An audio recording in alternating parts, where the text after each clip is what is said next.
So you've got a few cards in your COMC account that you want to submit to PSA, but you have a few questions. First, how does one even submit a card? Secondly, how long does it actually take?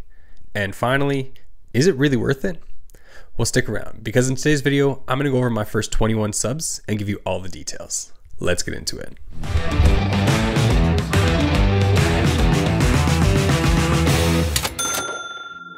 What's going on YouTube? Flipping Out SC coming at you with a brand new video. And today we're talking about PSA grading through COMC. As I stated in the intro, I've now sent 21 cards to PSA through COMC.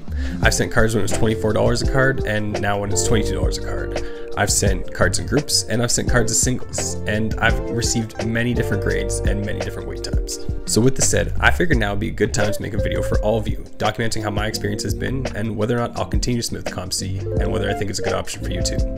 So without further ado, let's get into it, starting with the process and talking about how to submit cards. How does one even go about submitting a card to PSA via COMC, and what are the costs incurred?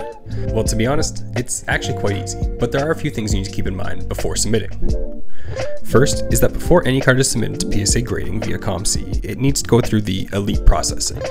Elite processing is basically just paying COMC to give you a better resolution scan of the card. For many sports, I find it kind of scammy, as you already have a scan of your card that is most likely sufficient, but in hockey, a lot of times it makes sense, as due to their connection to Upper Deck ePack, many of the hockey cards that come over from the site are stock images, and therefore you won't know if your card has any glaring issues before you get this elite scan. The elite processing from COMC is $2, and is sadly non-negotiable for any card being submitted. Once you get your card back from elite processing, which should take about 2 business days, you then go into your inventory, scroll to the card you want to submit, hit the options tab, go down and select submit for grading. From here, you then have 3 options. You can submit to COMC pre-grading, CSG, or PSA. The pre-grade service is a service that they offer to review your card before you send it in. I've never personally used it, and nor do I think I will. From what I hear, they only give it a pass or a fail, but they don't give you any notes as to why. I've also heard that many cards that come back as a pass either get 6s or 7s sometimes, while cards that come back as a fail have actually 10s, so I really don't see the service as being too valuable. When it comes to CSG, I also can't really speak to their grading service. I've never used it. From what I understand, CSG is really good for TCG cards, but doesn't really hold up too well in the sports market. I think their slabs are really nice, but when it comes to resale value, they just don't really compete that well with PSA. Finally, the company you're all here to hear about, PSA. When you select PSA, you then declare the value of your card you're submitting. This has some importance in the next step, but really doesn't change a ton for most cards, other than for insurance purposes. After submitting the declared value of your card, you then have to select a service. I know this is a very contentious area for many people, and I personally also don't love that they charge more for cards that are worth more, but basically PSA charges an amount to grade your card based on the value of your card, and it's not only determined by the value of your card pre-grading, but post-grading as well. So if you have a card that is worth under $499 pre-grading, but it comes back at 10 and is then worth $900 in a PSA 10, they reserve the right to upcharge you. And again, while I'm not a fan of that, I've found that unless you send in a card with well-known comps and standard values, it's rare that they ever upcharge you. I actually know a guy who sent in a speckled Caulfield Young Guns at the lowest service level when the raw card was worth $1,500 alone, got a PSA 10 and still didn't get upcharged. One good thing for us hockey fans is that I found that PSA graders don't seem to know too much about hockey most of the time. However, while on this topic, if your Bedard Young Guns gets a PSA 10, expect to get upcharged. They've now graded this card 12,275 times, and they always seem to know the current value of the PSA 10, 9, and, well, otherwise. Either way, all of the cards I've graded have all been well under $500, so I've never really had to worry about the upcharge, and unless you're grading some really big cards or Bedard Young Guns, you probably don't have to either. So again, select your service, hit the submit button, and voila. You've now submitted a card to PSA via COMC. And now we wait. And wait, we will sometimes. Overall, this service is extremely easy to use and relieves all the stress of packing, creating submission slips, shipping, and all the little things you have to do yourself. Now, I know on COMC it says how many business days each submission should take, but how long does it really take? If you're here viewing this video, judging by how I've titled it, I think it's reasonable to assume that you want to know how long it actually takes, not just how long they tell you. I think we've all heard stories of it taking much longer than the 45 business days that they tell you. Any which way, I can tell you after submitting and receiving back 21 cards, it is so random. Like so random as to how long it takes to come back. To demonstrate this, I'm going to take you through all of the cards I submitted, the results, and how long they took to come back.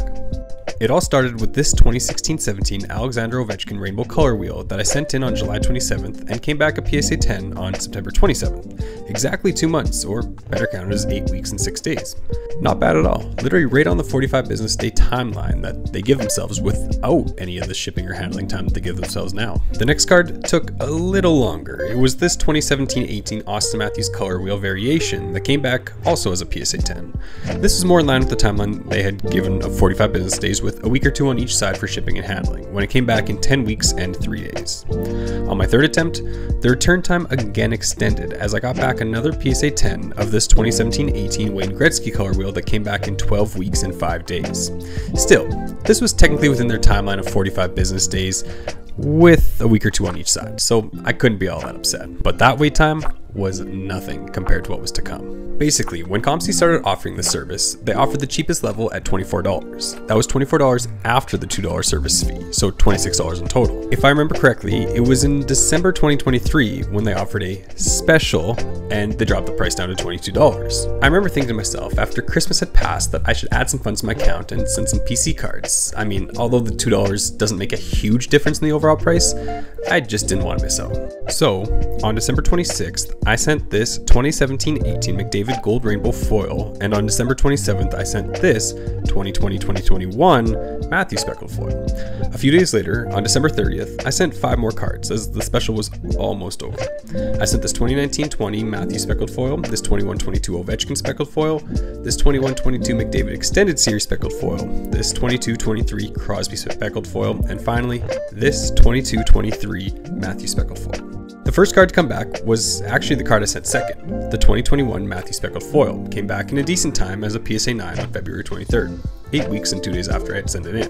The 2017-18 McDavid Gold Rainbow Foil was the second to come back, also as a PSA 9, and was my longest wait time to that point when I received it on March 28th, 13 weeks and 2 days after I sent it in. But if you think that was a long wait time, I was losing my mind when the other 5 cards came back. The 5 cards I sent in on December 30th came back into my account on April 30th, 17 weeks and 3 days after I'd sent them in. Approximately 87 business days later, which is give or take, even with 2 extra weeks added to each side, about 22 business days late. And the results weren't even that great. They weren't terrible, but they weren't that great. I got my first PSA 8, which sucked, on this 2019-20 Matthew Speckled Rainbow Foil, a PSA 9 on the 22-23 Crosby Speckled Rainbow Foil, and PSA 10s on the other 3. Needless to say, the PSA 8 and the super long wait time turned me off grading for a while. But what even turned me off even more than that was that special that they offered at the end of December, that was just the regular pricing from then on, so I felt like I kind of got duped. Now, I truly do believe that my cards took so long because a lot of other people had the same thought as me and really didn't want to miss out on the special pricing, but COMC had to have known that they were extending this pricing, and it would have been nice if they would have let us know so that we wouldn't have all been grading at the same time. But before I knew how long it was going to take to get those cards back, I actually did send in a few other cards. On February 22nd, I sent in this 2021 Crosby OPG Platinum Cosmic Blue Pack Wars, and on March 22nd, I sent in this 2021-22 Austin Matthews Planet Metal Platinum out of 49. The Crosby came back a PSA 10 on May 13th, a wait time of 11 weeks and 4 days, and the Matthews came back a PSA 9 on May 16th, a wait time of only 7 weeks and 6 days, the shortest wait time at that point. With my latest submission coming back in such a short time compared to the rest, I found a newfound desire to keep sending cards in this way. So, on May 26th, I made a plan to send a card every single week for the entire summer. I started with a set that probably wasn't a great idea to try to grade, with this 22-23 Mort Sider Metal Universe Lynchpins. This card came back a PSA 9 on August 16th, 11 weeks and 5 days later. The next card to be sent was a 23-24 Speckled Rainbow Foil of Matthews on June 1st that came back a PSA 10 on August 16th, 10 weeks and 6 days later. Obviously, without knowing that the submission times were going to go back up again with those last 2 cards sent, just about a week later, on June 7th, I actually sent 2 cards in, this 21-22 Matthews Extended Series Speckled Rainbow Foil, and another 22-23 Crosby Speckled Rainbow Foil, as I wanted to try and get a 10 after getting a 9 on the previous submission. These 2 cards came back a PSA 10 for the Crosby and a PSA 9 for the Matthews on July 22nd, 6 weeks and 3 days later. A new record, I may add, and spoiler alert, still the fastest return time yet. After sending those 2, I sent a 2019-20 McDavid Speckled Rainbow Foil on June 14th that thankfully came back a PSA 10 on August 23rd, exactly 10 weeks later. Next was a 2019-20 OPC Platinum Color Wheel variation of Matthews on June 21st that came back at PSA 10 on August 15th, 7 weeks and 6 days later. After that was a 2018-2019 Matthews Speckled Rainbow Foil that I sent on June 28th and got it back in a PSA 9 on September 6th, exactly 10 weeks later. I then sent another 2019-20 OPC Platinum Color Wheel variation, but this time of Ovechkin, on July 5th and got it back on September 10th in a PSA 10, a wait time of 9 weeks and 4 days. After this was a 2021-22 McDavid Ovation Checkerboard Parallel that was sent in on July 8th and fittingly came back a PSA 8 on September 13th, a total time of 9 weeks and 4 days as well. And lastly, we had two 2018-2019 OPC Platinum Color Wheels of Wayne Gretzky that I sent in on July 19th and July 23rd that both came back PSA 9s on the same day, September 19th, a time of 8 weeks and 6 days as well as 8 weeks and 2 days. Because both of these came back PSA 9s, I've decided we're going to have another giveaway.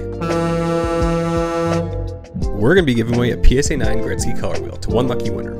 All you have to do to enter the giveaway is like this video, make sure you subscribe to the channel, and comment down below which of the cards I got back is your favorite, and you'll be entered to win. Once we hit 800 subscribers, I'll randomly choose a winner. Good luck, now back to the video.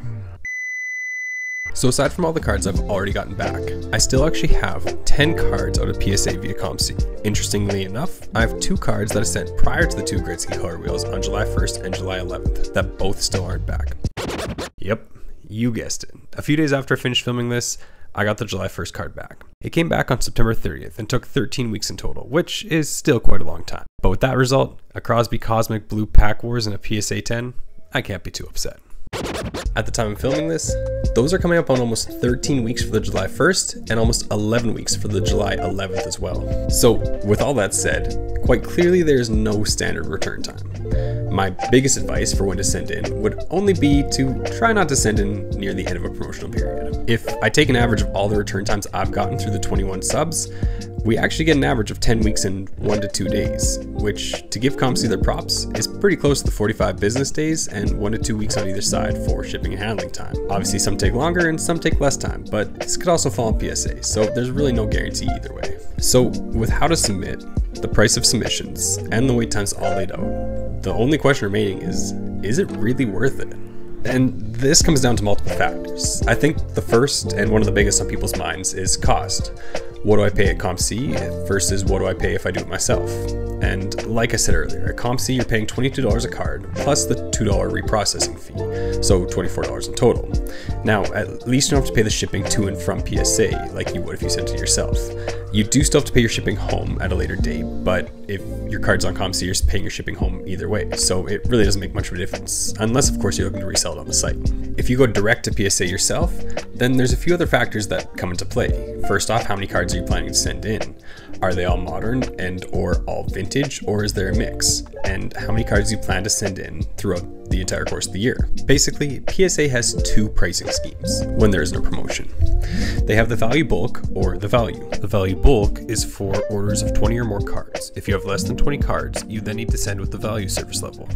You can also only send either modern 1980 to current year or vintage 1979 and prior. If you have a mix, they will then need to be sent in 2 separate orders, and you need to have 10 of each to be able to use this level. Aside from all of this, in order to use this level, you need to be part of the PSA Collectors Club program.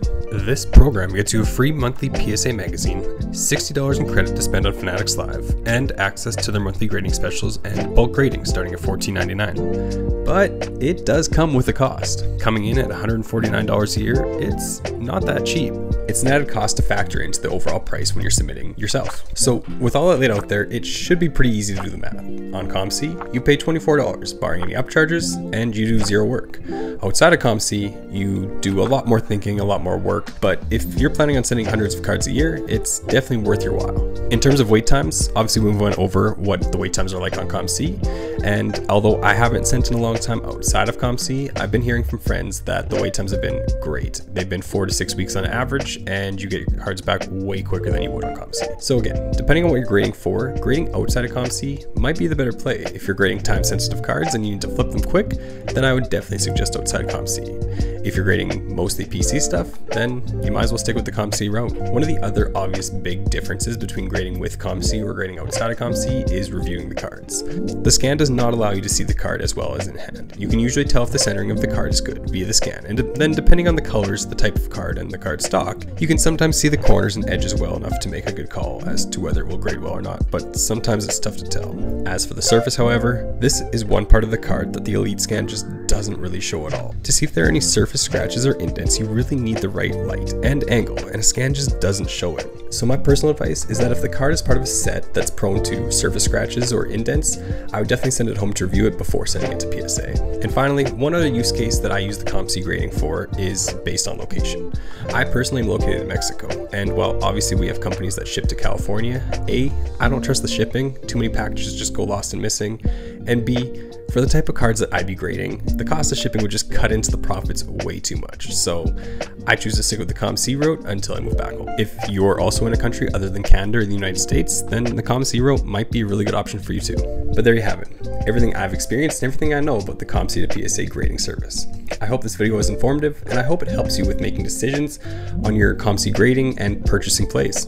But until next time, we'll catch you on the flip side.